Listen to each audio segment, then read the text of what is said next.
लेकिन इस बीच एक और खबर है और ये शहबाज शरीफ के ड्राफ्ट पोस्ट पर बड़ा दावा है, जहां अमेरिका ने भेजा था शहबाज को ये ड्राफ्ट पोस्ट। ट्रंप प्रशासन को पोस्ट की पहले से जानकारी, ट्रंप की मंजूरी के बाद भी शहबाज ने पोस्ट किया था। तो शहबाज का एक्सपोज, न्यूयॉर्क टाइम्स का नया दावा, ट्रंप को शहबाज के पोस्ट की पहले से जानकारी थी। सीज फायर डेडलाइन से कुछ घंटे पहले ही पोस्ट किया गया और पोस्ट में जानकारी दी गई कि शांति वार्ता तेजी से आगे बढ़ रही है। शहबाज ने पोस्ट में ट्रंप और उनके सलाहकारों को टैग किया। शहबाज के एक्सपोज को व्हाइट हाउस ने ही पहले मंजूरी दी। मायने भी समझ लीजिए, क्योंकि सीज फायर के लिए अमेरिका ज्यादा सक्रिय था। शहबाज शरीफ मोहरे की तरह इस्तेमाल हुए और एक्सपोज के बाद शहबाज शरीफ, एक्सपोज के जो शब्द थे वो शहबाज शरीफ के नहीं थे। एक्सपोज के लिए शब्द यूएस की तरफ से दिए गए।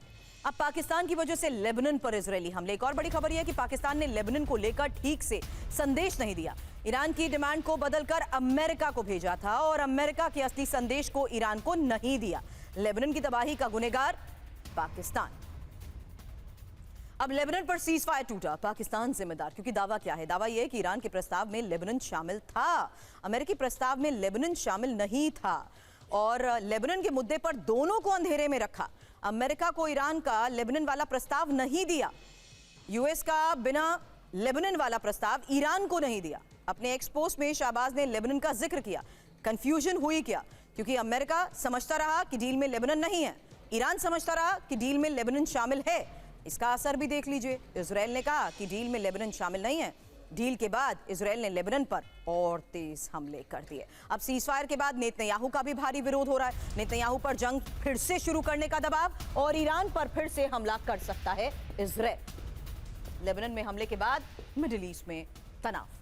अब नेतन्याहू की ईरान को बड़ी धमकी, जहां जरूरत पड़ी तो फिर युद्ध शुरू करेंगे और ईरान में अभी कई लक्ष्य बाकी हैं, अभी अभियान का अंत नहीं।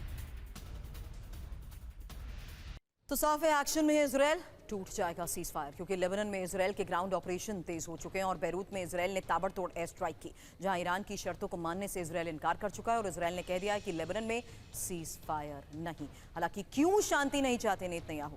अरब में बादशाह चाहते हैं नेतन्याहू। ईरान को नेस्तनाबूद करना पहला लक्ष्य है, अमेरिका को मुट्ठी में रखने की कोशिश और साथ ही कई सैन्य लक्ष्य हासिल करना अभी बाकी।